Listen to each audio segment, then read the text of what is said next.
Tonight, we quietly step into a world that no longer exists, though traces of it linger still, hidden in old recipes and rusted iron pots and the faded pages of letters written by men who were very far from home. We find ourselves somewhere in the foothills of the Sierra Nevada in the years just after 1848, when word had spread across the whole of the known world that gold had been found in the cold, rushing waters of the American River. We are not here for the gold. We are here for something quieter than that. We are here for the bread baking in a Dutch oven at the edge of a fire, for the smell of coffee grounds boiling in a tin pot, for the sound of a spoon scraping the bottom of a cast iron pan, just as the evening light begins to fade from gold to gray. Let us stay here for a moment,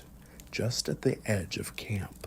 where the pine trees grow thick and the air smells of wood smoke and damp earth and something faintly mineral, the way mountain streams always smell when you are close to them. The ground beneath our feet is neither soft nor hard, but somewhere in between. A dark, reddish-brown soil that sticks to boot leather and coats the hems of trousers and works its way into the creases of a man's hands, no matter how carefully he washes them at the end of the day. Around us, the camp stretches in a loose and informal way. Not quite a village, and not quite a wilderness, but something altogether new that has no proper name yet, though the men who live here call it a diggings, which tells you something about how they think of the place they have made their home. There is something comforting about the way these camps came into being, not by any great plan or official design, but simply because men gathered where the gold was, and where men gathered, the need for food and fire and shelter followed close behind. Canvas tents rise up in irregular rows, their sides catching the afternoon breeze and rippling gently,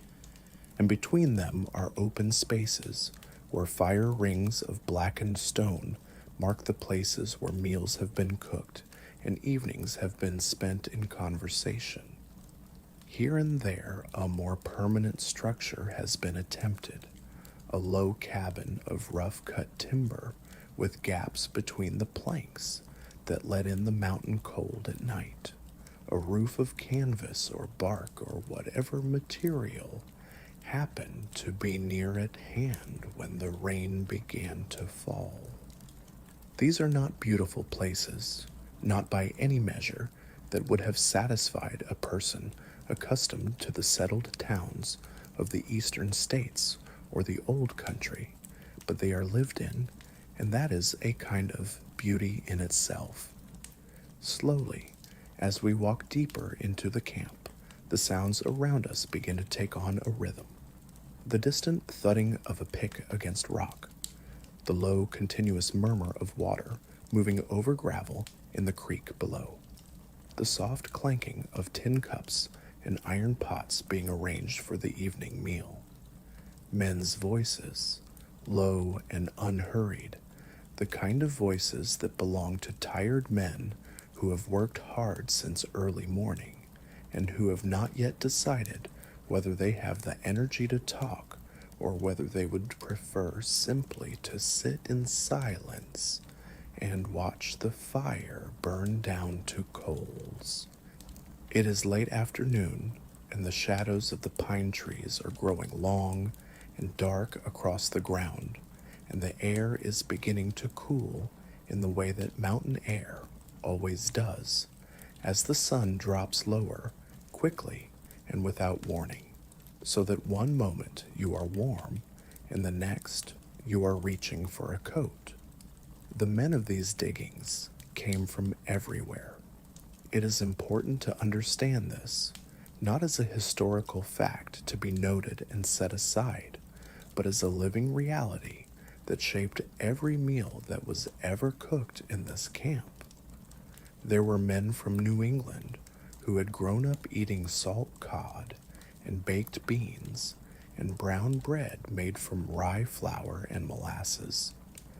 There were men from the American South who knew how to cook cornbread without a recipe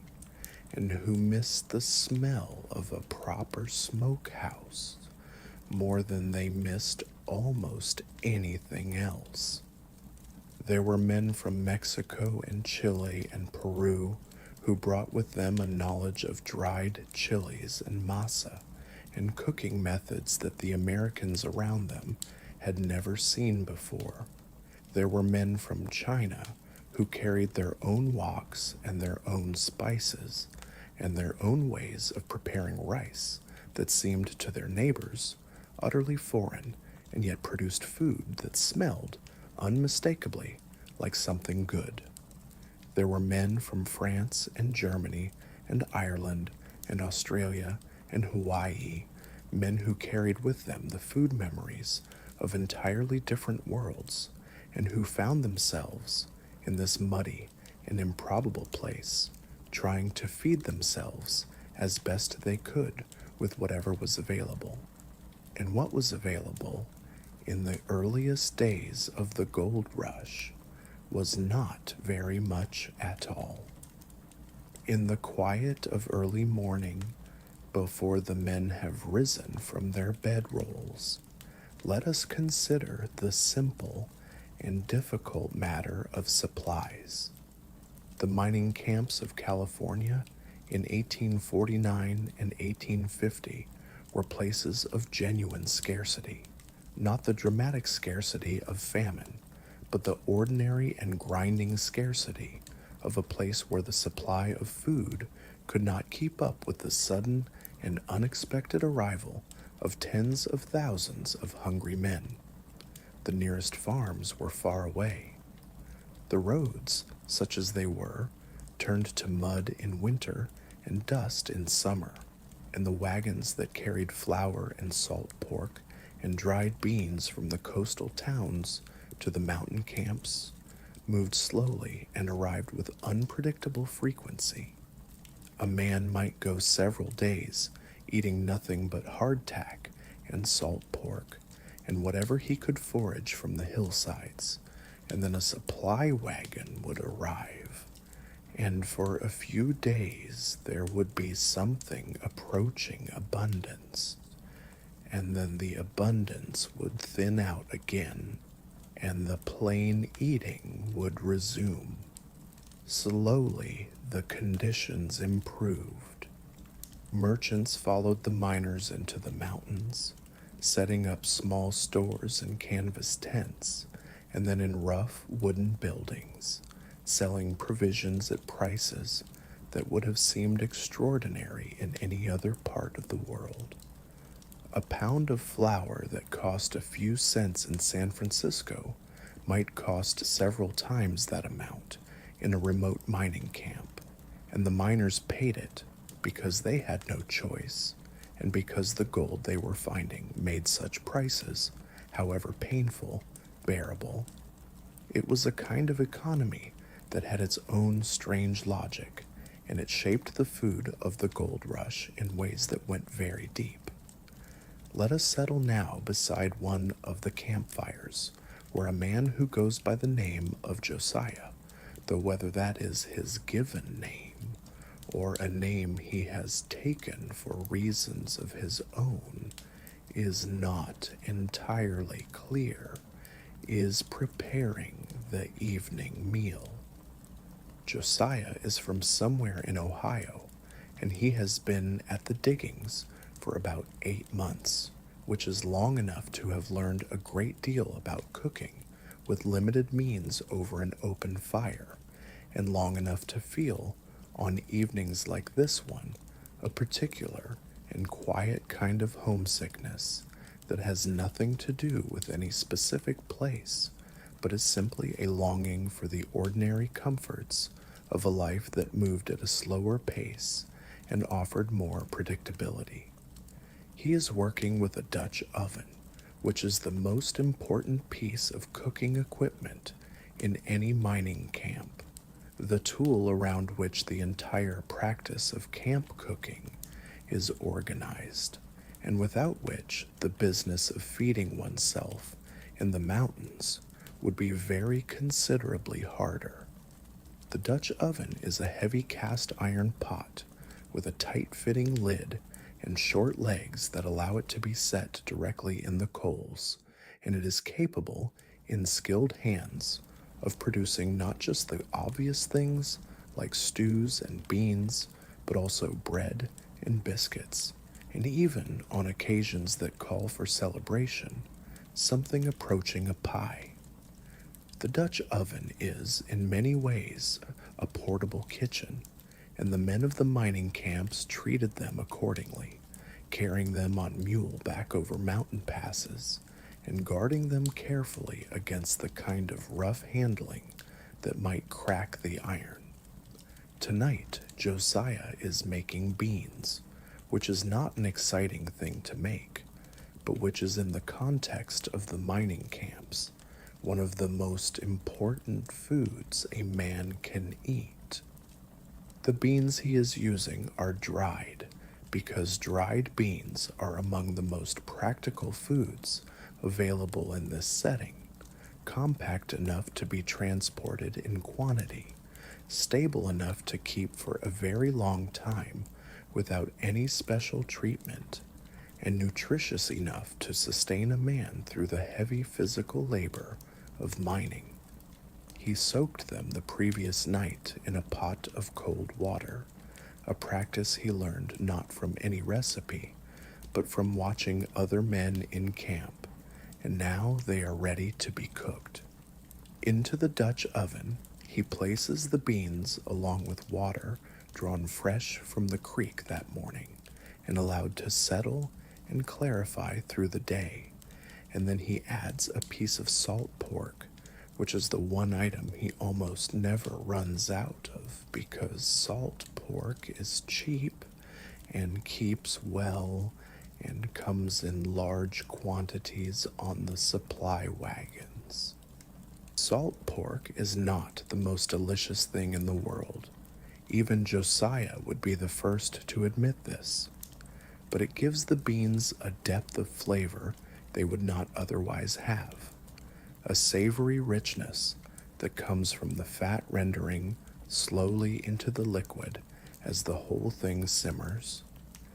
And on a cold mountain evening, there is something genuinely satisfying about a bowl of beans that have been cooked properly with enough salt pork and enough thyme. There is something comforting about the sound the Dutch oven makes when its lid is settled back into place, a dull and solid sound that speaks of weight and usefulness and the serious business of cooking. Josiah covers the pot and pushes it further into the coals, adjusting the position with a long stick, and then he settles back on his heels and waits, which is one of the essential skills of camp cooking. The ability to wait patiently without watching too closely or interfering too much. Around him, other men are doing their own cooking or waiting for others to finish, and the air of the camp is filling up with a mixture of smells that is taken together, entirely characteristic of the gold rush diggings. There is the smell of wood smoke, always, underneath everything. There is the smell of salt pork rendering in its own fat. There is the smell of coffee, which is perhaps the most important smell of all, the one that signals the beginning and end of every day in camp, and which serves as a kind of olfactory anchor to the rhythms of life here. There is occasionally the sharper smell of something frying in lard, a piece of hardtack perhaps, or a flat cake of flour and water that a man is trying to make more palatable by introducing some fat into the equation. Let us take a moment to consider the coffee, because coffee in the mining camps is not a minor detail, but a matter of genuine cultural importance, a substance that occupies a central place in the daily life of the diggings in a way that goes well beyond simple caffeine dependency. The miners drank a great deal of coffee, more than seems entirely reasonable when considered from a comfortable distance, and they drank it in a particular way that was shaped by the conditions of their environment and the preferences they had brought with them from wherever they came from. They made it strong, very strong, because strong coffee was warming and sustaining in a way that weak coffee was not, and because in a life that offered few luxuries, a cup of truly excellent coffee was one of the pleasures that could always be relied upon to lift the mood of an evening. The most common method of making coffee in the camps was simply to boil the grounds directly in the water, which produces a beverage that is thick and strong and somewhat bitter,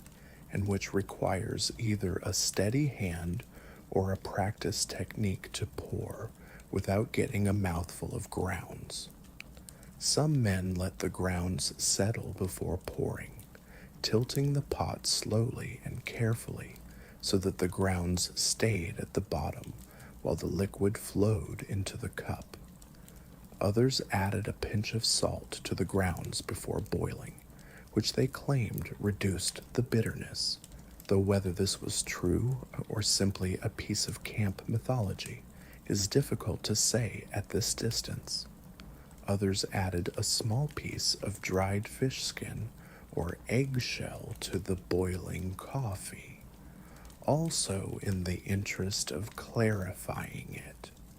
also with results that were reported to be successful, but which varied considerably from one man to another. The coffee cups used in the mining camps were almost always tin, because tin is light and durable and does not break when dropped on rocky ground, and the cups were often battered and dented in ways that gave them a particular character, as if each dent and scratch was a record of some journey or mishap. A man's tin cup was his own, carefully guarded and quickly retrieved if lent to someone else,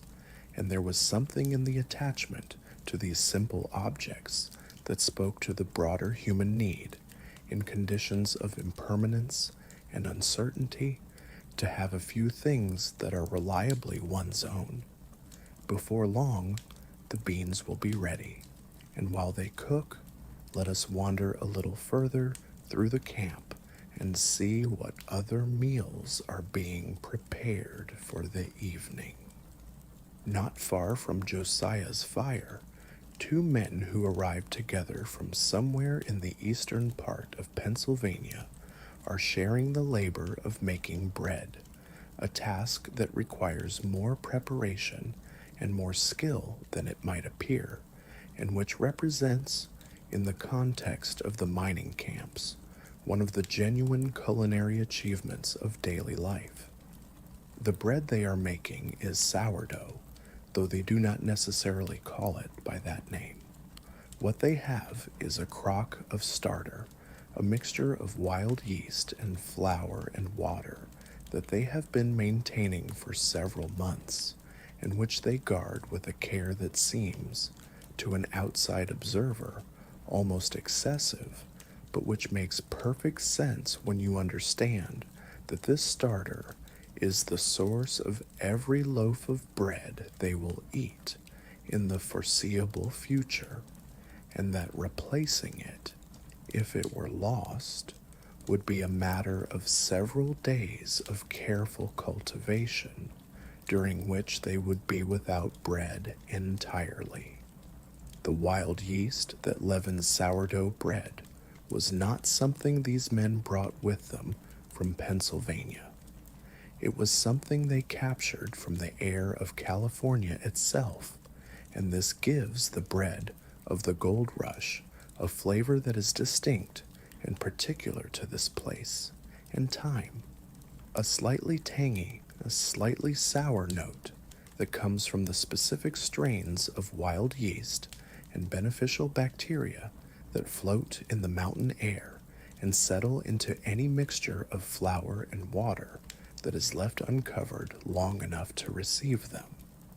The miners became so associated with this bread and with sourdough bread more generally that the term sourdough eventually became a colloquial name for the miners themselves, a word that carried with it a sense of stubbornness and resilience and a certain rough individuality, all qualities that were understood to be characteristic of the men who had made their lives in the California mountains. Gently, one of the Pennsylvania men works a portion of the starter into a mixture of flour and water, adding a little salt from the small wooden box they keep in their tent,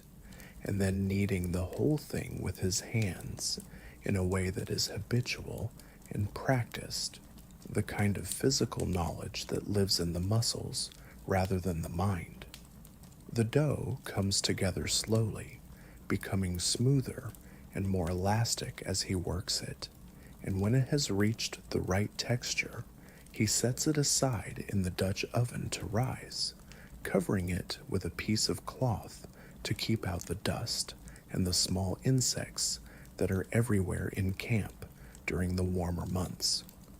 It is easy to imagine the particular pleasure of bread fresh from a Dutch oven in a setting like this one. The crust slightly darkened from the coals, the interior soft and slightly chewy,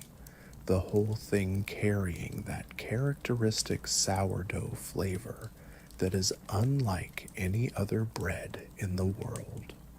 It was a pleasure that the miners valued deeply, even when the bread was imperfect, even when the starter was sluggish and the rise was poor and the resulting loaf was dense and somewhat heavy. Good bread was one of the few things that could make an ordinary meal in the mining camps feel, if only for a moment, like something more than mere fuel for the next day's labor. In the quiet of the camp, as the evening settles in around us, let us consider the other staples of the miner's diet.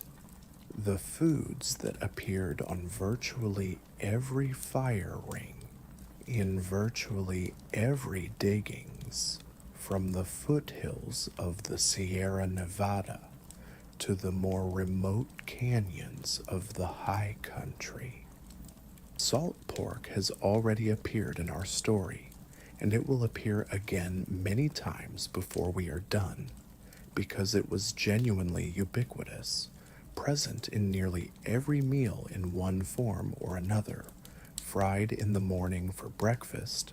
rendered into fat for cooking throughout the day, added to beans or dried vegetables in the evening, its salty richness serving as the primary flavoring agent in a diet that was otherwise somewhat plain. Hardtack was another constant presence, a simple cracker made from flour and water and salt that was baked very hard and dry so that it would keep for an extremely long time without spoiling. Hardtack was not pleasant to eat in its plain form, being both very hard and very bland, and the miners employed various methods to make it more palatable. They soaked it in water or coffee to soften it, then fried it in pork fat until it was brown and slightly crisp on the outside.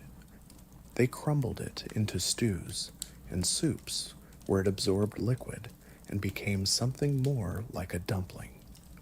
They broke it into pieces and ate it with molasses when there was molasses to be had, or with any other sweet or savory substance that happened to be available.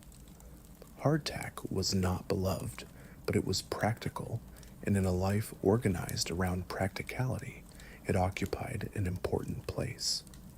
Dried beans were perhaps the most reliable source of sustenance in the camps, available in quantities large enough to be genuinely useful and cheap enough to be purchased even when money was short. Pinto beans and black beans and various other varieties moved through the supply chain from the farms of California and Mexico into the mountains, and the miners learned to cook them in 100 different ways, or at least to attempt 100 different ways, some of which were more successful than others. The basic preparation: beans simmered with salt pork in the Dutch oven until they were soft and their liquid had thickened into something approaching a gravy, was the foundation, and upon this foundation all other bean dishes were variations.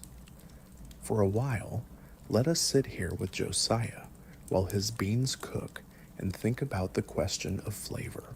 which is a question that occupied the miners, rather more than it might at first seem. Life in the mining camps was physically demanding in ways that are difficult to fully comprehend from a comfortable distance. The days spent bent double over a creek bed working a gold pan, or driving a pickaxe into hard rock, or operating one of the more elaborate sluicing devices that came into use as the technology of mining developed. At the end of a day like that, hunger was not a subtle or refined thing, but a powerful and insistent physical reality. And food, eaten in that state of genuine hunger, tastes better than almost any food eaten in any other circumstance. The miners knew this, and they sometimes said so, noting in their letters home that even the plainest meal tasted good after a full day's work in the mountains. But the desire for flavor persisted even so, and the miners were constantly trying to improve their food, to introduce variety and interest into a diet that was, by its nature, somewhat monotonous. They gathered wild plants from the hillsides and creek banks, learning as they went which ones were safe to eat and which ones were best avoided. Watercress grew in the edges of cold mountain streams and could be eaten raw or cooked. Wild onions appeared in the spring and were added to everything that could accommodate them, their sharp flavor transforming even a plain pot of beans into something that felt closer to a real meal. Various berries appeared in season, eaten fresh when they could be found in quantity, dried or made into a rough jam when there was time and sugar to be had. The miners also hunted and fished when the opportunity arose, though the mining camps were not, on the whole, hunter-gatherer communities in any systematic sense. Deer and elk moved through the forests of the Sierra Nevada foothills, and a man with a rifle and the time to pursue them could supplement his diet very pleasantly. Salmon ran in the rivers in their season, and the miners who knew how to fish could take them in great numbers, smoking or drying the excess against the leaner months when fresh food would be harder to come by. Rabbits and squirrels were hunted opportunistically, cooked over the fire with whatever seasonings were at hand. Gently, the mention of seasonings brings us to another aspect of camp cooking that deserves some attention, which is the question of spices and condiments, and the surprising creativity that the miners sometimes displayed in the matter of flavoring their food. The basic pantry of the mining camps was limited, as we have already noted, but within those limits there was more variety than might at first appear. Salt was always present because it was one of the most important preservative agents available, and because food without salt is very difficult to eat in any quantity. Pepper was widely used and widely prized, a small luxury that made an enormous difference to the flavor of even the simplest dish. Dried chilies were available from the Mexican and Chilean traders who moved through the camps, and a great many miners who had never eaten chili peppers in their previous lives discovered, sometimes to their considerable surprise, that they were very fond of them. Vinegar appeared regularly in the camps, both as a flavoring agent and as a preservative, used to pickle vegetables when vegetables were available, and to add a sharp, bright note to stews and beans that had become a little too heavy and monotonous. Molasses was the primary sweetener, used in baking when there was baking to be done, and added to coffee by those who preferred their morning drink on the sweeter side. Sugar was available but expensive, and the miners used it carefully, reserving it for occasions that felt deserving of some special consideration. The flour that went into the bread and biscuits and flat cakes of the mining camps came primarily from the wheat farms of California and the flour mills that were establishing themselves in the valleys and coastal towns. The quality varied considerably, from fine white flour that made bread of genuine lightness and delicacy, to coarser grinds that produced something heavier and denser, but not without its own satisfactions. Cornmeal was also used, brought up from the coast or traded from other miners, made into cornbread in the Dutch oven, or into a porridge that was eaten hot for breakfast, with whatever sweetener was available. As the evening deepens around us, and the light in the camp settles into the warm amber of firelight, let us consider the social dimension of eating in the mining camps, which is as important as any of the purely culinary details we have so far described. The gold rush brought together men from backgrounds so different that they might, in ordinary circumstances, have gone their entire lives without ever meeting each other, and the shared rituals of cooking and eating created in the diggings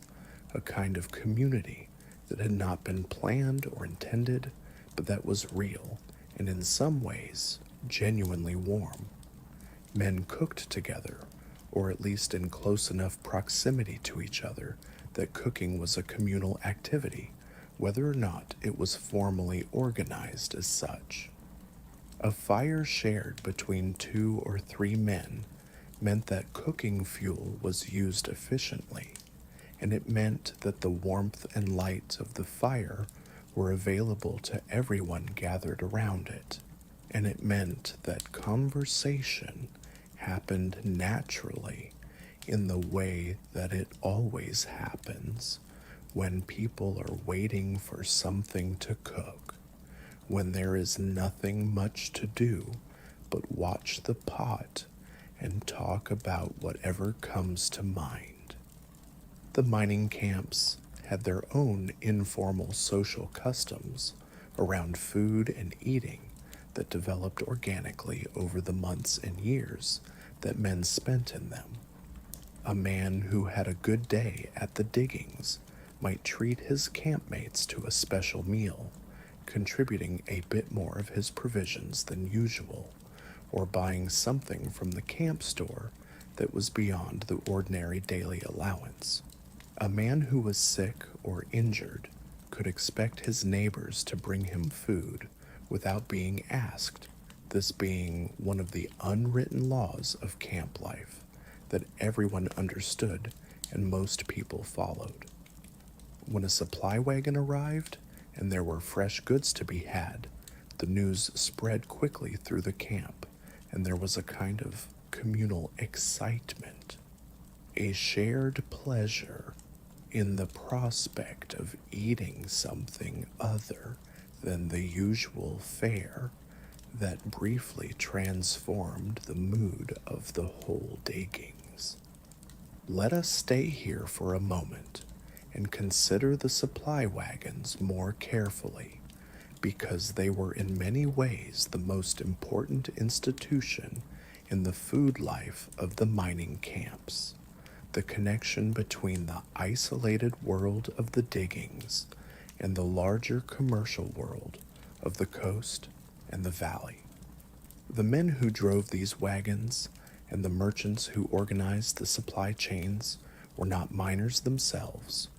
but they were as essential to the functioning of the gold rush as any of the men who swung picks at the earth, and they knew it, and so did everyone else. A supply wagon arriving in camp might carry flour, of course, and beans and salt pork and hardtack and coffee, but it might also carry canned goods, which were by 1850 beginning to be manufactured in sufficient quantity to make their way into the supply chains of the California mines. Canned oysters were available, and they were considered something of a luxury, prized both for their flavor and for the variety they introduced into a diet that had grown somewhat repetitive. Canned sardines from the coast made an appearance in some camps.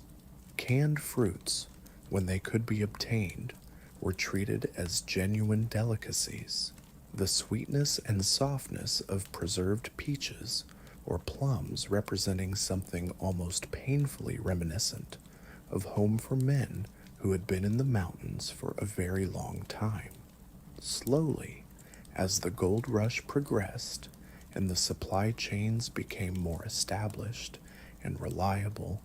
the variety of food available in the mining camps increased considerably. Where in the earliest days, a miner might have subsisted almost entirely on the most basic staples, by the early 1850s it was possible to obtain in the more established camps and in the towns that were growing up around them a surprisingly wide range of goods. Fresh vegetables arrived from the farms of the Sacramento Valley, potatoes and onions and turnips and cabbages that could withstand the journey over rough roads, and that provided the miners with nutrients they were badly missing. Fresh meat became more available as cattle ranching developed in the California valleys, and as the logistics of moving livestock to the mining regions were worked out. In the quiet of the evening, let us follow the day in the mining camps a little further back in time to the morning and consider how it begins. The men of the diggings were, as a rule, early risers, because the light came early in the California mountains and because the work of mining was best done in the early part of the day when the body was fresh and the air was cool. But before the work could begin, there was the matter of breakfast, which was, for most men in camp, a meal of considerable importance, the fuel on which the entire day would run. Coffee came first, always. The fire was built up from the coals of the previous night, which were carefully kept alive under a covering of ash against the cold of the mountain morning, and the coffee pot was put on almost immediately, sometimes before a man had even pulled his boots on properly. The smell of coffee brewing was the first smell of the morning in any mining camp, and it served as a kind of alarm clock for those who had slept later than they intended, a signal that the day was beginning and that the comfortable warmth of the bedroll was about to be left behind. Breakfast in the camps typically consisted of salt pork, fried in a cast iron pan until it was brown and slightly crisp on the edges, along with some form of bread or biscuit and the inevitable coffee. The pan in which the salt pork was fried was also used to fry the bread, which absorbed the rendered pork fat and emerged from the pan golden and slightly rich, much better than the same bread would have been if simply eaten plain. Biscuits, made quickly from flour and water and a little lard and whatever leavening was available, were a popular breakfast food, their preparation fast enough that a man could make them in the time it took the coffee to boil without losing significant mining time. Some men made a porridge from cornmeal in the mornings, a thick hot cereal that was warming and filling and required very little culinary skill to produce. They ate it sweetened with molasses when molasses was available, or salted and plain when it was not, and they ate it quickly, standing up, with the coffee pot nearby for refills. The porridge had the advantage of being very filling relative to its volume and weight in the pan, which was an important consideration when provisions were running low. For a while, let us consider the noon meal, or rather the lack of it, because the gold rush miners were not in general men who took long breaks in the middle of the day for elaborate meals. The pace of mining life, the constant awareness that every hour spent not working was an hour during which someone else might be finding gold in the creek bed just downstream, made extended midday breaks seem like an unaffordable luxury to most men in the camps. The noon meal, when it happened at all, was typically something cold and simple, eaten quickly at the side of the claim. Hardtack was the most common midday food, perhaps with a piece of salt pork or dried meat, if there was any to be had, and of course more coffee, often brewed over a small fire at the edge of the claim and drunk standing up between bouts of work. There were exceptions to this. On Sundays, which most of the camps observed as a day of rest, even in the absence of any formal religious authority, the pace of life slowed noticeably, and the noon meal on Sunday was often the most elaborate and carefully prepared meal of the week. Men who had been rushing through their meals on weekdays took time on Sundays to attempt more ambitious cooking, to bake bread that required a proper rise and a long bake, to make a stew that needed several hours of simmering, to produce something that felt, in its care and complexity, more like a proper meal than the quick and functional eating of the working week. The Sunday dinner in the mining camps was also a social occasion in a way that ordinary weekday meals were not, a time when men from neighboring claims might gather around one fire and share what they had cooked, contributing different elements to a communal meal that was larger and more varied than anything one man could have produced alone. This practice of sharing food on Sundays was one of the social rituals of the camps that helped to create and maintain the community that life in the diggings required, a kind of informal institution that no one had planned, but that everyone understood and valued. In this small corner of the world, where the work was hard and the luxuries were few,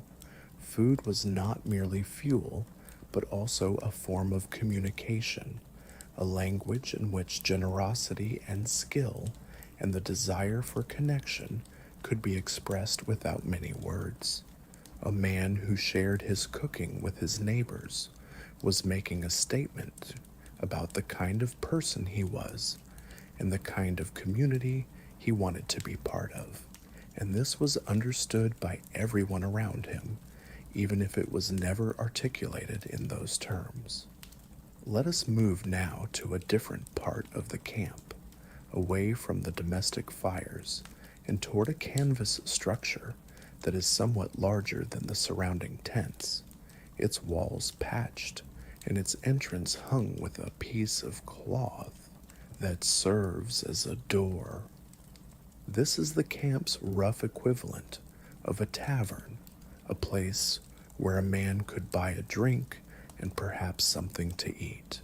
and where the social life of the diggings was conducted in a more public and sometimes more animated fashion than around the private cooking fires.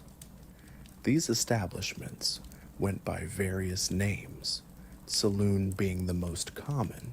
though they were often called something more informal, and they represented one of the most important social institutions of the gold rush, the place where news was exchanged and friendships formed, and the particular culture of the California mines was expressed most vividly. Gently, we push aside the cloth door and step inside. The interior is dim, lit by a few tallow candles and the faint light that comes through gaps in the canvas walls, and it smells of spilled whiskey and tobacco smoke and the faint, not entirely unpleasant smell of the earth floor, which has been packed down by many feet over the months. Along one wall is a plank set on barrels that serves as the bar, and behind it stands a man who is pouring drinks with the brisk efficiency of someone who has performed this action many thousands of times. Around the room, men sit on whatever is available, overturned crates, sections of log, occasional genuine chairs that someone has brought over the mountains at considerable trouble, and the conversation is the low, continuous murmur of men at their ease after a day's work. The drinks available in the mining camp saloon were not, in general, of the highest quality, a fact that most of the miners were well aware of, and that they accepted with a mixture of philosophical resignation and dark humor. The whiskey that was sold in these establishments was whatever happened to be available, which often meant spirits of uncertain origin and composition that had been transported from San Francisco at considerable expense, and which arrived in their destination in a state that reflected the roughness of the journey. It was not uncommon for whiskey in the camps to be diluted with water or flavored with various additives intended to approximate the taste of a better product, and the miners had developed an informal vocabulary for describing the quality of a given establishment's whiskey, ranging from terms that implied genuine respect to others that were considerably less flattering. There is something comforting about the image of these men gathered around their rough bar at the end of a difficult day, drinking whiskey that was probably not very good, and talking about their days and their plans and the state of their claims and the news from the world beyond the mountains, which arrived sporadically and was never quite as current as they would have liked. The saloon in the mining camp was not simply a place to drink, but a place to be, a social space in a world that had very few of them, and the function it served in the community was a genuine and important one, even when the whiskey was disappointing. Beer was also available in some camps, though it was harder to transport and keep than spirits, and was therefore both less common and more expensive. When fresh beer was available, it was treated as something of an occasion, and men who would ordinarily have drunk whiskey without comment made a point of ordering the beer, partly for the taste, which was fresher and lighter than the heavy local spirits, and partly for the pleasure of having something different, something that felt like a connection to the ordinary world of taverns and neighborhoods and everyday social life that they had left behind. The food served in the camp saloons was simple, in keeping with the general simplicity of the environment,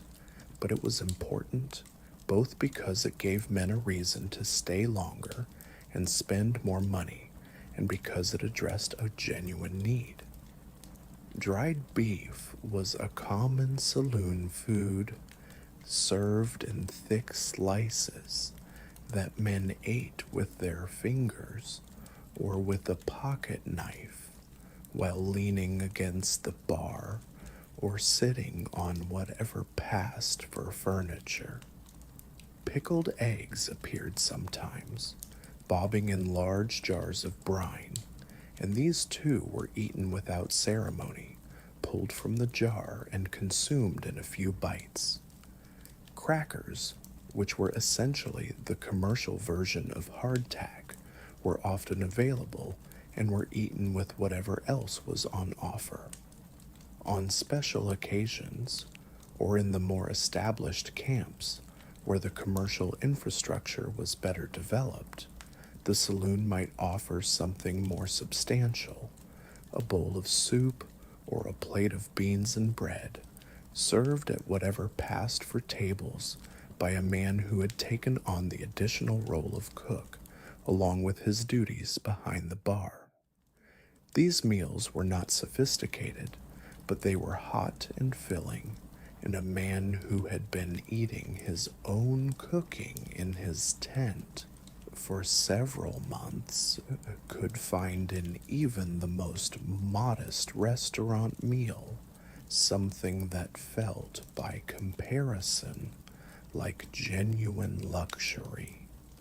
Before long, as the evening progresses in the saloon, the conversation turns to food, as it often did among men who thought about food rather more than they had before they came to California. They talked about what they missed from home, the specific dishes and flavors that lived most vividly in their memories, the foods that seemed, in retrospect, to represent something larger than themselves, the warmth of a particular kitchen, the comfort of a table with the same faces around it every day, the taste of something made by someone who knew you well. A man from Virginia talked about cornbread made in his mother's cast iron skillet, the particular shade of brown that the crust would reach in a properly heated oven, the way it came apart in the hand. A man from New York talked about oysters at the waterfront, fresh from the shell, with nothing on them but a little lemon juice. A man from Ireland talked about boiled potatoes in their skins, simple as anything in the world, but perfect in a way he had not properly appreciated until they were no longer available to him. In the quiet of the saloon, these conversations were a kind of communal homesickness, a shared acknowledgement that the adventure of the gold rush had a cost as well as a promise, and that the cost was not only physical, but also something more intangible, the ordinary pleasures of a life lived in community with people you had known for a long time in a place that had its own particular smells and tastes and rhythms. Food, in the mining camps, was a language for talking about all of this without quite saying it directly. And the men who engaged in these conversations understood each other,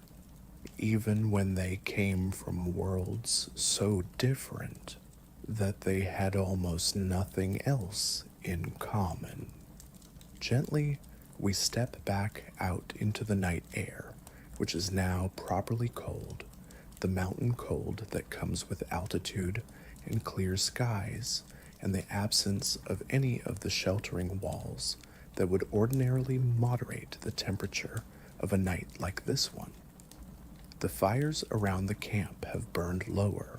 and the men who are not in the saloon are settling in for the night, pulling bedrolls closer to the coals, arranging whatever they have in the way of covering against the cold. The sounds of the camp are softer now,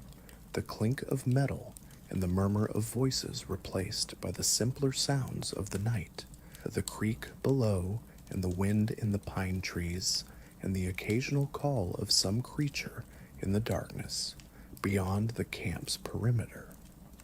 Let us follow one more thread before the night grows too deep, and that is the thread of the merchants and cooks who set up more permanent establishments in the larger mining towns that were growing up around the diggings. Places like Coloma and Sonora and Nevada City were, by the early 1850s, genuine towns with streets and buildings and something approaching an institutional life, and in them a more complex and varied food culture was beginning to develop. Restaurants opened, run by men and women of various backgrounds and nationalities, and they offered to the miners who could afford them meals that were, by the standards of camp cooking, extraordinarily sophisticated. The French restaurants that established themselves in the California mining towns were among the most surprising and celebrated institutions of the gold rush. Their presence in such unlikely surroundings, something that seemed to contemporaries almost miraculous, and which strikes us now as one of the more charming and improbable details of the whole enormous enterprise. In San Francisco and in the larger mining towns, French chefs were cooking meals that would not have been out of place in a proper Parisian restaurant, serving them on actual tablecloths with actual silver cutlery to miners who had arrived that morning from their claims covered in mud, and who ate with an appetite that was genuine and enormous and not particularly refined in its expression. The food in these establishments was not cheap, and many of the miners who wanted to eat there could only afford to do so occasionally as a special treat.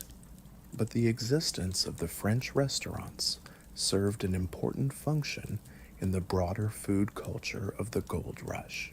establishing a standard of comparison against which all other food was measured,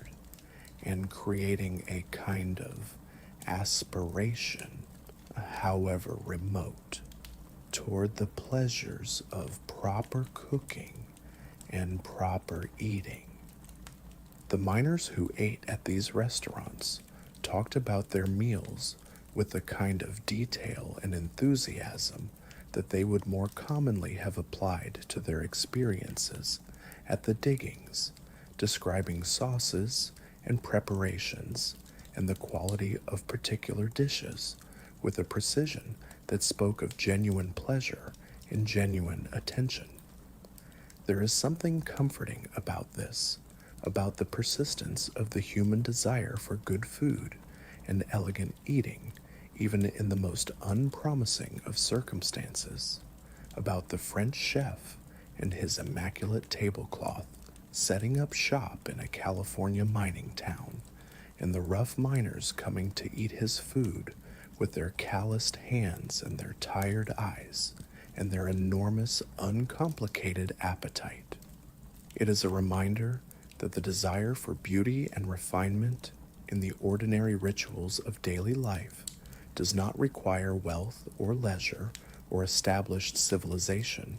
but is simply a part of what it means to be human, present everywhere and always, persistent as hunger itself. Let us stay here for a moment and consider the Chinese miners and cooks whose contribution to the food culture of the gold rush was, and continues to be, somewhat underappreciated.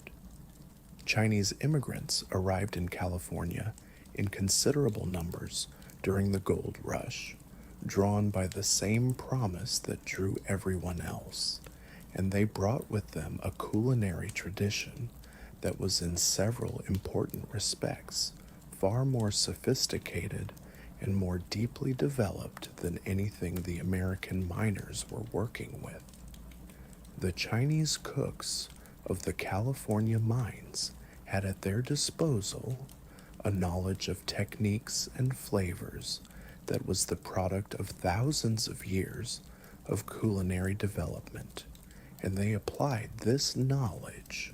to the materials available in California, with results that their neighbors sometimes found strange and sometimes found extraordinary. The Chinese establishments in the mining towns served food that was to many of the Americans eating it for the first time genuinely revelatory, not because it was exotic in an abstract sense, but because it was delicious in a very concrete and immediate one. Rice was prepared with a care and attention that most of the Americans had never seen applied to any grain.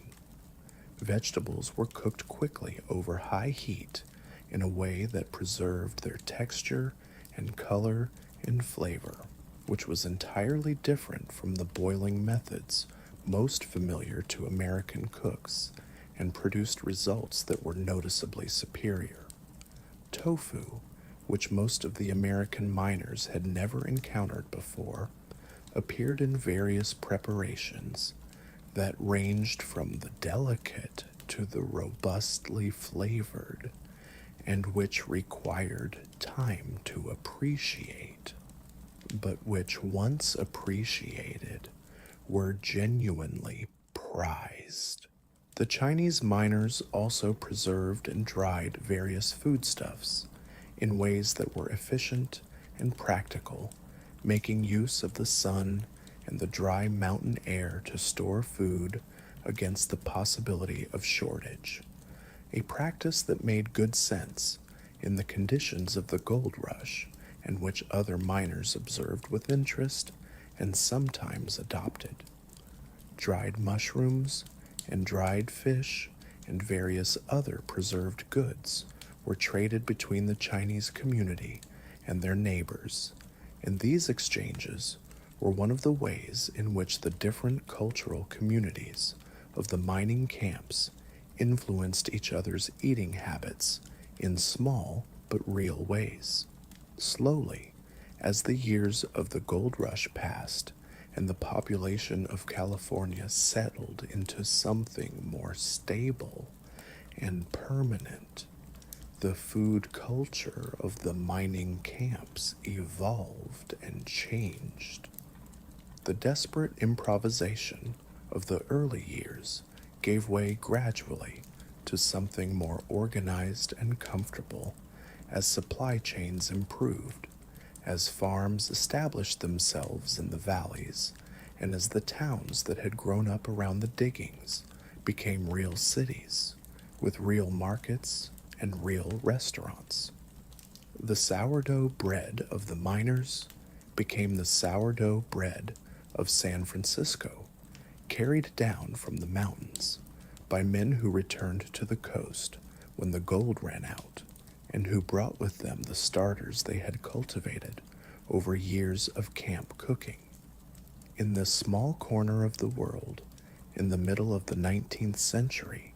food did something that it always does in moments of great human upheaval, which is to provide continuity and comfort and connection in circumstances that are otherwise characterized by disruption and uncertainty. The man from Ohio making his beans by the fire, and the man from France serving his elegant sauces in a canvas restaurant,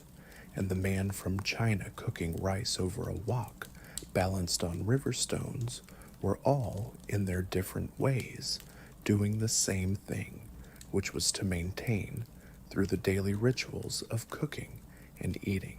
some connection to who they were and where they came from and what they valued in a place that was new and strange and not yet fully formed. Let us walk slowly back through the camp now in the growing darkness and take note of what we see. The fires are lower. The men have eaten their beans and their bread and their coffee, and the Dutch ovens have been cleaned as well as the light and the available water allow, set upside down near the coals to dry. The saloon is quieter than it was an hour ago, the conversation having settled from its earlier animation into something more low and drowsy, the kind of talk that happens when men are tired and comfortable and not quite ready to leave the company of others, but not quite engaged enough to keep the conversation going at its previous pace. The camp dog,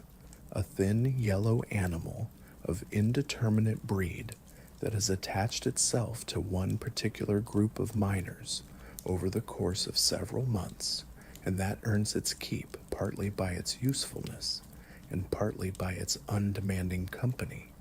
has settled near one of the larger fires and is lying with its chin on its paws, watching the coals with an expression of profound peace. It has been fed the scraps from the evening meal, as it always is, and the ease of its posture speaks to the warmth and the food and the simple satisfaction of the moment. There is something comforting about the thought of that dog lying there in the cooling evening of a California mining camp 170 years ago, watching the fire with its amber eyes, entirely unconcerned with gold or fortune or the great historical drama being played out all around it, interested only in the warmth and the smell of the cooking and the proximity of the men it has chosen to be with. It is a reminder that all the drama and all the aspiration of the gold rush, all the crossing of oceans and climbing of mountains and the breathless pursuit of fortune was built on the same foundation as any other human enterprise, which is the daily business of feeding oneself and finding company and making whatever shelter is available a little more comfortable than it was before. As the day goes on and the night deepens, let us consider one more thing before we let the camp settle into sleep, and that is the question of what the miners drank in addition to coffee and whiskey, because the full picture of gold rush drinking culture is somewhat more varied than those two items alone suggest. Water, of course, was drunk in considerable quantities, though the quality of the water available in the mining regions varied enormously from the cold and clear streams that ran out of the high mountains and that were, in the early years of the gold rush, entirely pure and excellent, to the more turbid and sometimes contaminated water of the lower valleys and the crowded camps where human waste and mining runoff had begun to affect the streams. Tea was drunk by some of the miners, particularly those who had come from backgrounds where tea was the habitual beverage, the Chinese miners and the English and the Australians, and it served as an alternative to coffee that was, for some people, preferable in both flavor and in its effects. The practice of drinking tea spread somewhat through the mining camps as men sampled each other's beverages and found things to prefer, another example of the small cultural exchanges that were constantly happening in these environments.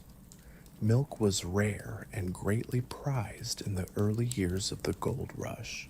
when dairy cattle were few and the logistics of keeping them in the mining regions were formidable.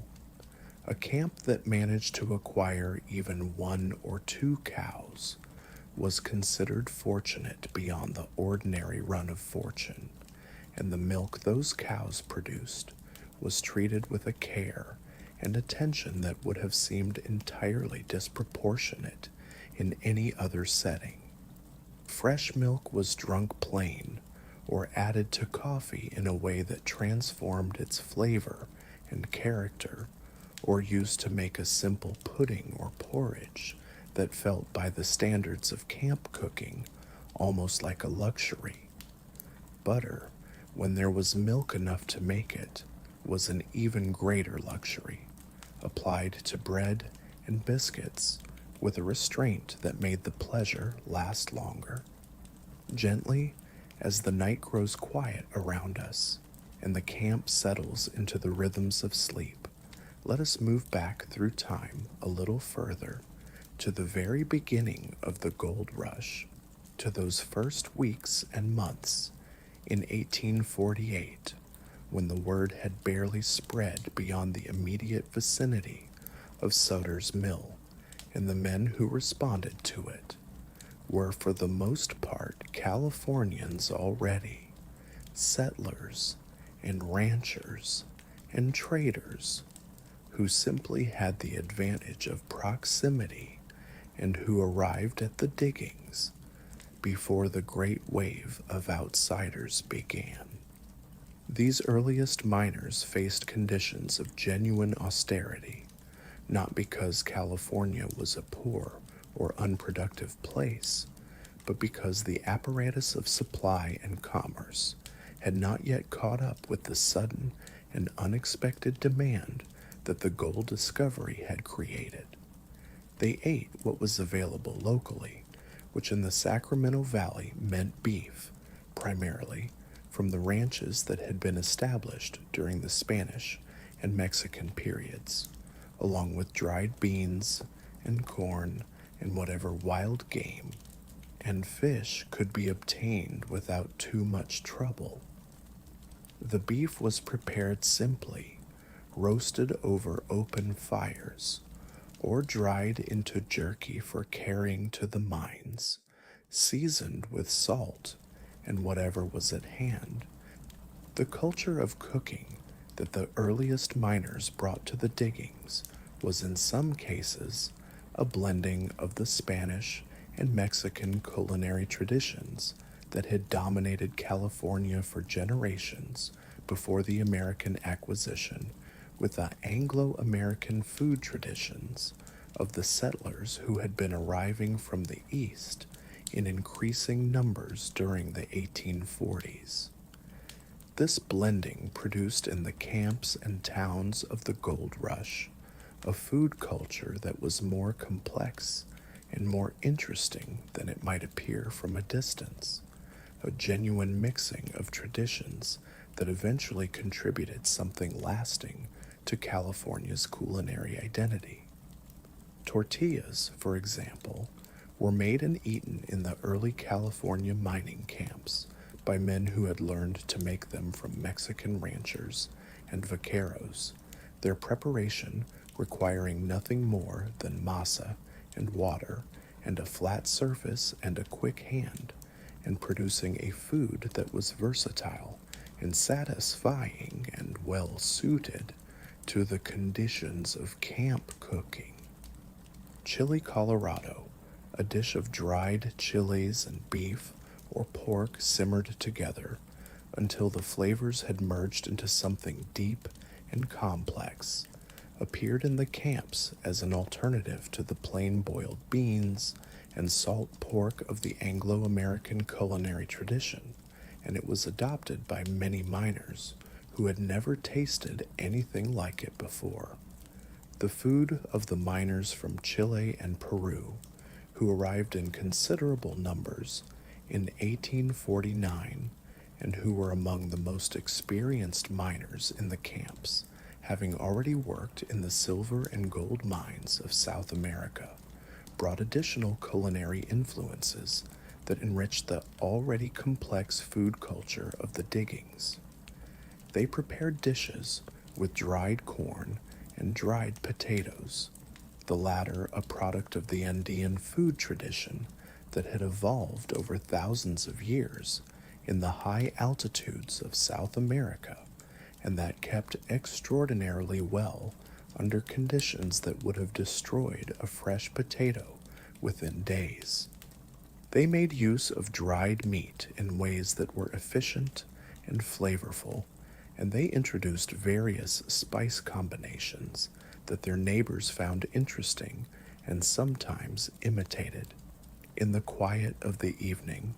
let us return to the fire where Josiah's beans have been simmering for several hours and are now, at last, ready to eat. He lifts the lid of the Dutch oven, and the steam that rises from it carries the smell of the beans and the pork and the faint mineral quality of the creek water, and the smell is warm and good in the cold mountain air. He tastes a spoonful of the liquid, makes a small adjustment of salt, and then calls to his campmates that the beans are ready, using a tone of voice that is neither excited nor indifferent, but simply informative. The tone of a man who has done something well and knows it and expects it to be appreciated without requiring ceremony. The men who come to eat are carrying their own tin plates and spoons because each man in camp has his own eating utensils, and the responsibility for keeping them clean falls on each man individually. Josiah ladles the beans into the plates with a generosity that reflects the fundamental goodness of a meal that has turned out well, and the men receive them with the same quality of appreciation, without excessive praise, but with a genuine and wordless acknowledgement that this is good food, prepared properly, shared freely. They eat standing up or sitting on whatever is available, the plates balanced on knees or held in one hand while the spoon works with the other, and they eat in a way that is both quick and attentive, not rushing exactly, but not lingering either, the way people eat when they are genuinely hungry and the food is good. The bread that the two Pennsylvania men made earlier in the afternoon has been baked and cooled and is torn into pieces and passed around, each piece thick enough to soak up a proper amount of the bean liquid and soft enough to eat comfortably, and the combination of the bread and the beans is satisfying in a way that is greater than either alone. Coffee comes after, poured from the pot that has been sitting near the fire all evening, dark and strong and hot, and the men hold their tin cups in both hands for the warmth of them, which is as much a part of the pleasure of the evening coffee as the coffee itself. The conversation around the fire is easy and unhurried, the kind of conversation that happens naturally among people who have spent the day working alongside each other and who have, by this point in the evening, nothing in particular to prove or demonstrate, who are simply present with each other in the quiet of the mountain night. Someone mentions that a supply wagon is expected in the next few days, and there is a murmur of interest around the fire that is low but real, the interest of men who are looking forward to the possibility of something new in their daily diet. There is talk of what might be on the wagon, flour certainly, and beans and salt pork and coffee, but perhaps also something less ordinary, canned goods of some description, or fresh onions if the season is right, or cheese if the wagon has made good times, and the temperature has been cool enough to keep the cheese from going off during the journey. There is something comforting about this, about men sitting around a fire in the mountains, talking about cheese, about the ordinary desire for variety and flavor and the small pleasures of the table, about the fact that even in the midst of one of the great adventures of American history, the gold rush, the thing that engaged the attention and the affection of the men who lived it, was, as often as not, the prospect of eating something good. For a while, the conversation settles, and the fire burns lower, and the night around the camp grows very quiet. The creek below murmuring its continuous low sound, and the pine trees moving faintly in a wind that has come down from the higher mountains, where the snow still lies deep even in late spring. One by one, the men make their way to their tents, pulling back the flap and disappearing inside with a soft word or none at all, and the camp gradually returns to the state it will occupy for the next several hours, which is the state of sleep, of recuperation, of the quiet gathering of strength for another day. The Dutch oven sits beside the cooling coals, scraped clean and upended to dry, and the tin cups have been rinsed in the bucket of creek water and set near the fire ring, and the coffee pot is empty and dark on its stone, and the whole arrangement of the camp has a settled and inhabited quality that speaks to the months and years of human presence here. The daily repetition of these same actions, the building up of habit and routine, that is one of the ways in which human beings make any place, however provisional and impermanent, into something that feels, at least for the time they are in it, like home. Let us stay here just a little longer in the last of the firelight and think about what we have seen tonight, what the food and the cooking and the eating of the gold rush miners tells us about who they were and how they lived and what they valued. It tells us, first of all, that they were practical people, because you cannot survive in the conditions of the mining camps without a very thoroughgoing practicality about food and cooking and the management of limited supplies. It tells us that they were adaptable, because the food culture of the gold rush was a genuine and creative adaptation to circumstances that no one had planned for and that required continuous improvisation to navigate. It tells us that they were human in the fullest sense, which means that even when the conditions of their lives were hard and the food was plain and the comforts were few, they maintained the desire for something more than mere sustenance, the desire for flavor and variety and the small pleasures of the table, and they pursued that desire with whatever means were available, gathering wild plants and hunting game and trading with their neighbors and making long journeys to the restaurants of the mining towns for a meal that would remind them of a world more comfortable and more gracious than the one they were currently inhabiting. It tells us, finally, that the rituals of food and eating are not peripheral to human experience, but central to it, that the shared meal is one of the primary ways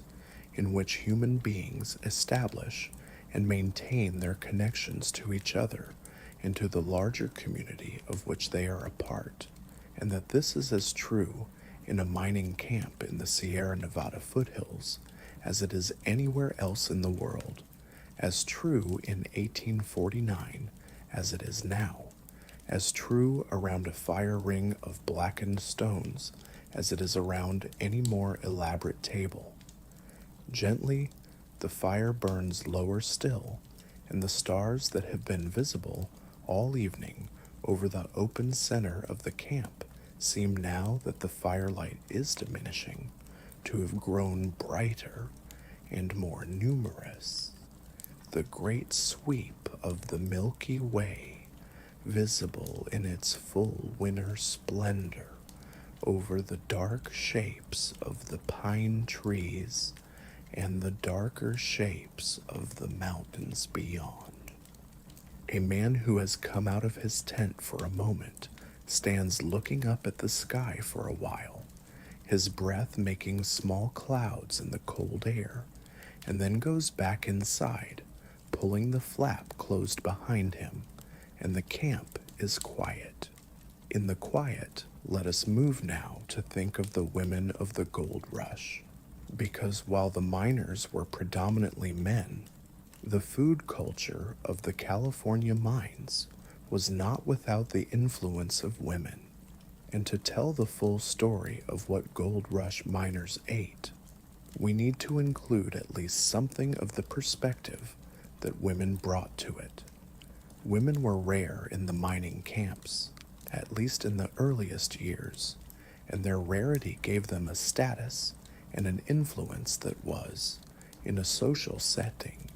as informal and improvised as the diggings, quite different from anything that would have been available to them in the more settled communities they had left behind. The women who came to California during the gold rush came for a variety of reasons, and they occupied a variety of roles. Some were wives who had followed their husbands west, maintaining a domestic life in the mountains that was as close as possible to the one they had known in Ohio or Missouri, or wherever they had come from. Some were businesswomen, operating boarding houses and restaurants and laundries in the mining towns, providing services that the miners desperately needed and charging prices that reflected the scarcity of those services. Some were cooks, hired by mining companies or groups of men to prepare meals for larger numbers than any individual miner could manage on his own. The women who cooked in the mining camps brought with them culinary skills that were, on average, considerably more developed than those of the men around them, because cooking was, in the middle of the 19th century, a domain in which women had been systematically trained since childhood in a way that men generally had not. They knew how to manage a fire for baking in a way that most of the men did not. They knew how to make pastry and pie crust and the dozen small techniques that separate adequate cooking from genuinely good cooking. And when they applied these skills to the limited materials of the mining camps, the results were often remarkable. A woman who could bake a proper pie in a mining camp, using dried fruit or whatever fresh fruit was available in season, covered with a crust made from flour and lard and a little water, was providing something that was not simply food, but also a kind of emotional sustenance, a reminder of home and of the domestic world that most of the miners had left behind, and that they missed more than they always admitted. Pies were one of the foods most associated with home cooking in the American culinary tradition of the mid 19th century, and a good pie in a mining camp was worth considerably more than its ingredients would suggest. As the day goes on in memory and imagination through these mountains, let us consider the celebrations that punctuated the otherwise continuous labor of the diggings, the moments when the miners set aside their tools and their daily routine and gathered together for an occasion that was marked by special foods and special drinks and a spirit of communal festivity that the ordinary day did not allow. The 4th of July was celebrated in many mining camps with a considerable degree of enthusiasm, the patriotic feeling of men who were, after all, participants in one of the great American stories, mixing with the simple desire for a break from work and the pleasures of a more abundant table than the ordinary day provided. For a 4th of July celebration, the camp would pool its resources and its culinary skills in a way that the ordinary day did not require. Whatever extra food could be obtained was obtained. Whatever luxuries were available were brought out. Men who had been hoarding a tin of oysters or a bottle of better whiskey than usual brought them out for the occasion. Someone would attempt a cake, using flour and sugar and dried eggs and whatever other ingredients could be assembled, and the result might be imperfect, but the spirit of the attempt counted for something. The whiskey was poured more freely than usual, and the conversation was louder and more animated, and the singing that often accompanied such occasions reached further into the night than was customary. Christmas was observed in the mining camps with a similar spirit of communal effort, though the emotion that accompanied it was perhaps more complex, more touched with the homesickness and the sense of absence that Christmas, more than any other holiday, tends to bring out in people who are far from home and family. The miners made what effort they could to mark the day as special, cooking the best meal they were capable of with whatever they had available, opening any preserved goods they had been saving against just such an occasion, gathering together in groups larger than usual, and maintaining through the long evening the warmth and the conversation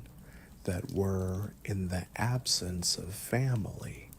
the best substitute available. Some camps managed to obtain Christmas turkeys, purchasing them from traders who had brought them up from the valley farms, specifically for the holiday market, knowing that the miners would pay almost any price for the symbolism of the thing as much as for the bird itself.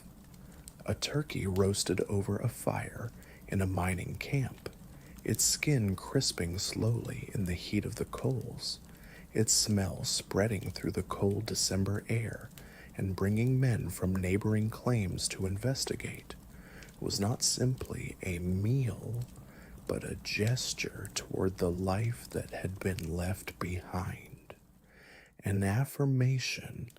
that some things, at least, could be maintained even in the most unlikely of places. In the quiet of the Christmas evening, the men of the camp would sit together and eat their turkey and their beans and their sourdough bread and drink their whiskey or their coffee, and the conversation would turn inevitably to home and to the people there, to the meals that were being eaten in New England and Ohio and Virginia and Ireland and China at this same moment, to the faces that were not present around this particular fire. The emotion in these conversations was generally controlled because the culture of the mining camps did not encourage the open expression of sentiment, but it was real, and it was understood by everyone present, and it bound the men together in a way that the ordinary conversation of a working day did not. Gently, the Christmas fire burns, and the men finish their meal, and the conversation slows, and the night comes on, and we find ourselves at the end of one more day in the California mountains, one more day in the long and extraordinary story of the gold rush, which was in so many ways a story about what people are willing to do in pursuit of fortune, but which was also, in the quiet corners of its telling, a story about the persistent human need for bread and warmth and the company of others. The light is very low now, and the last of the fires in the camp are burning down to their beds of gray ash, and the sounds of the night have taken full possession of the air, the creek, and the wind, and the distant calls of owls and night birds in the trees beyond the camp's perimeter. The Dutch ovens are cold and clean beside the fire rings, and the tin cups are turned upside down on their stones, and the sourdough starter is resting in its crock inside the tent, alive and patient, ready for morning. It is easy to imagine lying in the bedroll now, warm against the mountain cold, with the smell of the day's cooking still present in the air,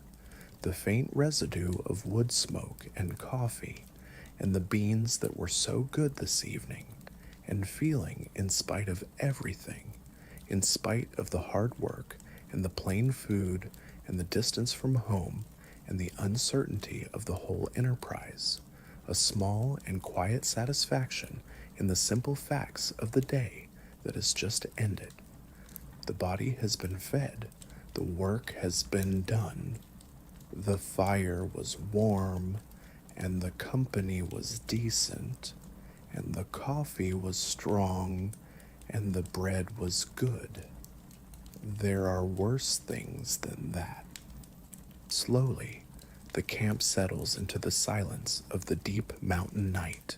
and the stars wheel slowly overhead in their ancient patterns, indifferent to the gold and the ambition and the particular human drama playing out far below them on the dark hills of California. And the creek below the camp continues its endless murmuring over its stones, as it did before the miners came, and as it would continue to do long after they had gone. Let the fire burn very low now, to the last few coals that will keep themselves alive through the cold hours before dawn, and let the camp rest in the quiet that it has earned through the long day of work and cooking and eating and conversation, the quiet that comes when everyone is fed and warm and at peace with the small world of the fire ring and the tent and the mountains all around, the quiet that is, in the end, what all the searching and all the cooking and all the sharing of food is really in service of, this simple and sufficient quiet at this end of the day. Let us allow the camp to rest for a while in that deep quiet, and then, As the last hour before dawn approaches, and the cold is at its most absolute, let us think of the mornings that will come and come again in this place, each one very much like the last, beginning with the same sounds. The first man stirring in his tent, the creak of leather boots being pulled on in the dark, the scrape of iron against stone as the banked coals are raked back into life. There is something to be said about the cast iron pan itself, that simple and essential object that was present at every morning fire in every mining camp across the Sierra Nevada foothills and the high country beyond. The cast iron pan was not a luxury. It was not a convenience. It was a tool of the most fundamental kind, as important to the miner as his pick or his gold pan, and the relationship between a man and his cast iron pan in the mining camps was over time one of genuine and practical intimacy.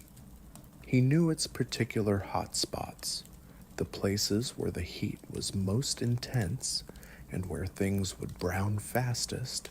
and the cooler edges where he could keep things warm without burning them. He knew how much fat it needed and how long it took to heat properly, and what sound it made when it was ready to receive the morning's salt pork. Cast iron pans came into the camps, across the mountains, and down from the coast with the supply wagons, and they were repaired rather than replaced when they cracked or developed problems, because a new pan meant money, and money meant time, at the diggings that had not yet been productive enough to justify the expense. A cracked pan could be mended imperfectly by a man who knew something about metalwork, or left as it was, and used with the additional care that a compromised tool requires, or traded to another man who was willing to deal with its limitations in exchange for something else he needed more. The sound of fat rendering in a cast iron pan over a morning fire is a very particular sound, a quiet sizzle that builds gradually as the heat increases and the fat begins to liquefy and flow, and it is a sound that carries with it the smell of the morning meal beginning, and that smell, in a cold mountain camp, carries with it something that can only be called the smell of civilization. However rough and provisional, the smell of a place where human beings have decided to live and to feed themselves with some degree of regularity and care. Slowly, the morning reveals itself outside the tents, and the men of the camp move through the familiar rituals with the economy of motion that comes from long repetition. The fire is built. The coffee is put on. The salt pork is laid in the pan. The bread from yesterday, if any remains, is cut or torn into pieces and laid near the coals to warm. All of this happens in a silence that is not unfriendly, but simply the silence of early morning, of people engaged in familiar tasks that do not require speech, of a community that has developed enough shared understanding that words are often unnecessary. Let us consider for a moment the question of vegetables, because vegetables deserve more attention than they sometimes receive in accounts of gold rush food, perhaps because they were absent more often than they were present, and perhaps because their absence is less interesting to describe than their presence. But the absence of vegetables was, in the early years of the gold rush, one of the most significant nutritional facts of the mining camps, a gap in the diet that had real consequences for the health of the men who lived in them. Scurvy, the disease caused by a lack of vitamin C that had afflicted sailors on long voyages for centuries appeared in the California mining camps with a troubling frequency in the first years of the rush, when fresh vegetables were almost impossible to obtain, and the diet consisted almost entirely of the non-perishable staples that the supply wagons could reliably provide. The symptoms of scurvy are gradual and at first easy to dismiss. Fatigue and joint pain and a general feeling of unwellness that a man in good health might attribute to overwork or the effects of the mountain climate, but they progress inevitably toward worse things, bleeding gums and loose teeth, and an inability to heal wounds properly. And men who had spent months on a diet without sufficient fresh food knew the signs and feared them. The remedies for scurvy that the miners employed were various and not always effective, but they demonstrate in their variety and ingenuity the genuine seriousness with which the problem was taken. Wild greens gathered from the hillsides and creek banks were consumed in quantity when they were available, watercress being particularly valued, both for its flavor and for its effectiveness against the disease. Dried chilies were eaten for the vitamin C they contained, though whether the miners understood the mechanism or simply found through experience that chilies helped is not entirely clear. Vinegar, which contains no vitamin C itself, but which was sometimes made from fruit, was consumed in the hope that it might help. Lemon juice was sought from the traders who came up from the coast, and when it could be obtained, it was used medicinally as well as culinarily. The solution in the end was not a medical one, but a logistical one. As the farms of the Sacramento Valley became established and productive, and as the roads and supply chains improved, fresh vegetables began to make their way into the mining camps in increasing quantities, and the incidence of scurvy and other nutritional deficiency diseases declined accordingly. Onions arrived first because they were among the most durable of vegetables and could withstand the journey over rough roads without too much deterioration. Then came potatoes, which kept well in cool conditions and provided both nutrition and a welcome starchy variety in the diet. Then came cabbages and turnips and other root vegetables, and later, as the season allowed, fresh greens and tomatoes and the other produce of California's extraordinary agricultural richness. The arrival of fresh vegetables in a mining camp was not a quiet event. The men who had been eating beans and salt pork and hardtack for weeks or months received them with a pleasure that was partly nutritional need and partly simple joy, the joy of something fresh and perishable in a world that had been defined by the non-perishable. The onions were sliced and fried with the salt pork in the morning, and the smell that came from the pan was, to men who had been without it, genuinely intoxicating. The potatoes were boiled and mashed or fried, or simply eaten roasted in the coals with their skins on, and each preparation was received with appreciation. In the quiet of the evening, let us consider what the miners of California drank when they were not drinking coffee or whiskey or the various other beverages that have already appeared in our account. Water, as we have noted, was a constant presence, and the cold mountain water of the Sierra Nevada was in the early years of the gold rush and in the more remote camps of genuinely excellent quality, clear and cold,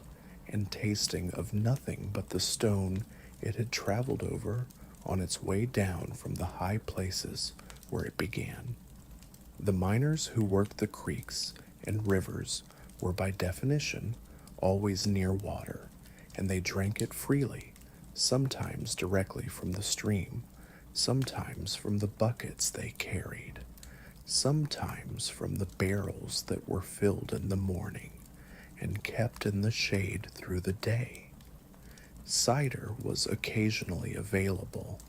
though not in the quantities that it was consumed in the eastern states, where apple orchards were plentiful and cider making was a household tradition. California's agriculture was young, and the apple orchards that would eventually make the state's cider famous were only just being planted during the gold rush years. What cider did make its way to the mining camps came from the coast or from the early farms of the valley, transported at considerable expense, and it arrived in various states of fermentation, from still and sweet to thoroughly alcoholic, depending on how long the journey had taken and what the temperature had been along the way. Wine appeared in some of the more established mining towns,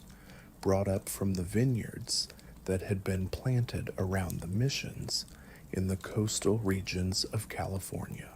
or imported from Chile or Spain or France at prices that reflected the difficulty of getting it to the mountains. The miners who came from wine-drinking cultures, the French and the Italians and the Spanish, sought it out as a matter of habit and culture, a familiar companion to food that was otherwise quite foreign to their experience. The Americans who had grown up in abstaining households or in regions where wine was not a common beverage sometimes found it strange and acquired a taste for it slowly, if at all. Brandy was another drink that appeared in the mining camps, though it occupied a slightly different social niche from whiskey, being associated with the French and Spanish populations, and with a somewhat more refined approach to drinking than the rough efficiency of the whiskey culture. Brandy was sometimes used medicinally as well as socially,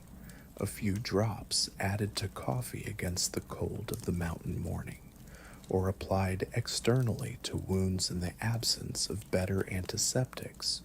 or administered to a sick man who needed warming and who was not going to be offered anything better in the immediate future. Let us stay here for a moment and consider the question of bread one more time, because bread deserves it. Because bread was not just one food among many in the mining camps, but a kind of focal point around which a great deal of the food culture of the diggings was organized. The desire for bread was constant and deep, and the efforts to produce it in conditions that were fundamentally unsuited to bread making were persistent and creative, and sometimes, against all expectation, successful. Beyond the sourdough that has already appeared in our story, there were other breads attempted in the mining camps, each one representing a different response to the question of how to leaven bread when you are working with limited ingredients and an open fire rather than a proper oven. Baking soda, which became commercially available in the United States in the 1840s and which was used as a leavening agent in combination with an acidic ingredient like buttermilk or cream of tartar, was used to make what the miners called soda bread, a quick bread that required no rising time and that could be ready to eat in the time it took to heat the Dutch oven properly.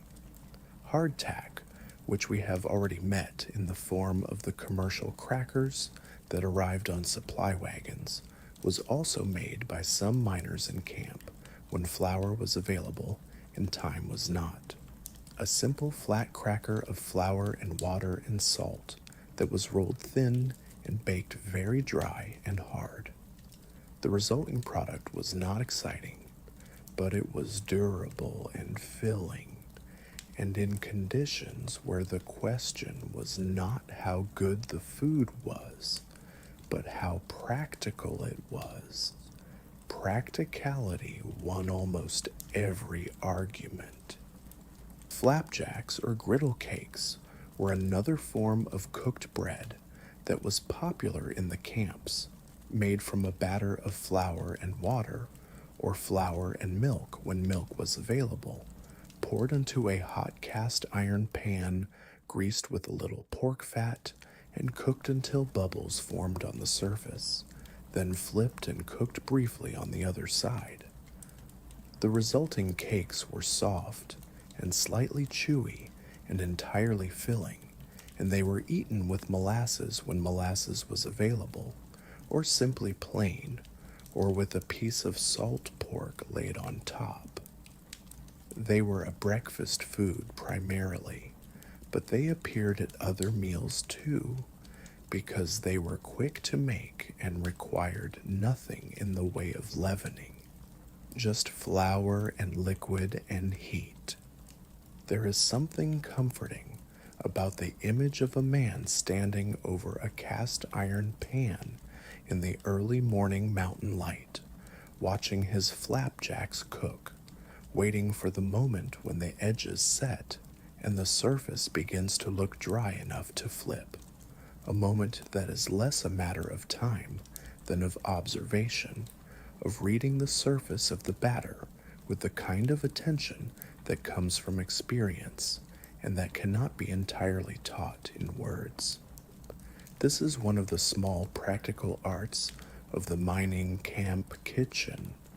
this reading of heat and time, this attention to the ordinary signals that food sends when it is ready to move from one stage of cooking to the next. As the day goes on in the mining camp and the morning meal is done and the tools are taken up and the work begins, let us follow for a little while the path that food traveled before it arrived at the fire rings of the diggings, because that journey is itself a story that illuminates something important about the gold rush and about the world it called into being. The food that fed the miners of California in the years from 1848 to the middle of the 1850s came from a remarkable variety of sources and traveled remarkable distances to reach its destination. Some of it came from very far away indeed. Ships arrived in San Francisco Bay from Boston and New York, carrying provisions that had traveled around Cape Horn, the long and difficult passage around the southern tip of South America that added months to the journey. But that was, in the absence of an overland route, the most reliable way to move large quantities of goods from the eastern United States to California. Flour came this way, and canned goods, and barrels of salted meat, and dried fish, and the various other provisions that made up the basic diet of the camps. The journey took between 4 and 8 months, depending on conditions, and the goods arrived in various states of preservation, the better quality canned goods, and the dried provisions generally in good condition, the salted meats sometimes having suffered from the heat of the tropics and the length of the voyage. Other food came from closer at hand, from the farms and orchards of the Sacramento and San Joaquin valleys that were being established during the gold rush years. Their establishment driven partly by the obvious commercial opportunity presented by tens of thousands of hungry men who were willing to pay high prices for fresh food. The men who planted wheat and raised cattle in the California valleys during the gold rush made fortunes that were, in many cases, more reliable and more substantial than the fortunes made at the diggings, and they built the agricultural foundations of a state that would eventually become one of the most productive food producing regions in the world. Food came from Mexico, brought by traders who crossed the mountains with mule trains loaded with dried chilies and beans and masa and the other staples of the Mexican culinary tradition. It came from Chile and Peru, arriving by ship in San Francisco and then moving up into the mountains by various routes. It came from Hawaii, the islands being close enough to California that the journey by sea was relatively quick, and the Hawaiian traders brought dried beef and sweet potatoes and various other goods that found ready buyers in the mining camps. It came from China in the form of rice and dried mushrooms and preserved vegetables and spices and sauces that arrived with the Chinese immigrants who made their own way to California and brought their culinary world with them in the most portable form available. The result of all this movement of food from all these different places was, in the mining camps and the towns that grew up around them, a kind of culinary cosmopolitanism that was entirely without precedent in American experience, a mixing of food traditions from across the world in a setting that was itself entirely new, and that was creating, through its daily practices and improvisations, something that had not existed before and that bore the marks of all its ingredients. Gently, let us think about what the miners themselves thought about all of this, about the food they were eating and the way they were eating it, and the world they were creating in the California mountains. They wrote letters home, many of them, and in those letters, food appears with a frequency that speaks to its central importance in their daily consciousness. They wrote about what they missed, the specific foods and preparations that lived in their memories as representations of everything comfortable and familiar that they had left behind. They wrote about what they were eating, sometimes with complaint and sometimes with a wry humor that made the difficulties of their situation seem less grim than they might otherwise have appeared. They wrote about their cooking experiments, the successes and the failures, with a candor that is both charming and informative. A man from New England wrote to his mother about his first attempt at biscuits in the Dutch oven, describing in careful detail the too much leavening and the resulting explosion of dough from under the lid, and then, in a later letter, describing the successful second attempt with a pride that was entirely justified given the difficulty of the achievement.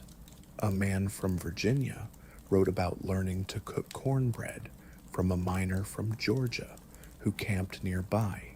carefully transcribing the proportions as they were given to him, preserving in his letter the exact recipe that he would carry back east with him when the gold rush was over. These letters are, in many ways, the most intimate record we have of what the gold rush was actually like to live in, and the food that appears in them is not background detail, but central content, as important to the writers as any description of the minds themselves, or the work, or the social life of the camps. Food was what they thought about when they had time to think. Food was what they dreamed about when they slept. Food was the language in which they expressed their longing for home and their satisfaction with their daily lives and their pride in what they had managed to accomplish in difficult conditions. There is something comforting about this, about the centrality of food in the inner life of people who were engaged in one of the great adventures of American history, about the fact that the gold rush, for all its drama and ambition, and the scale of its geographical and historical significance, was lived day by day in the quotidian details of meals cooked and shared and remembered and looked forward to. It reminds us, if we need reminding, that history is not made only of the large gestures, the discoveries, and the migrations, and the transformations of civilization, but also of the small ones, the beans simmering in the Dutch oven, and the bread rising under its cloth, and the coffee heating over the coals in the early mountain morning. In this small corner of the world, where so much was happening that was large and consequential, and that would eventually reshape the country and the century, the most important thing on any given evening was simply that there was enough to eat, that the fire was burning, that the coffee was strong, and that there was someone to share it with. Everything else, the gold and the fortune and the great adventure, was built on that foundation, and without it, nothing else would have been possible. The night is very still now, and very dark, and very beautiful, and far away somewhere in the mountains, a single coyote calls once, and is answered by nothing, and the sound hangs for a moment in the cold air, and then is gone, and the camp sleeps on beneath the turning stars.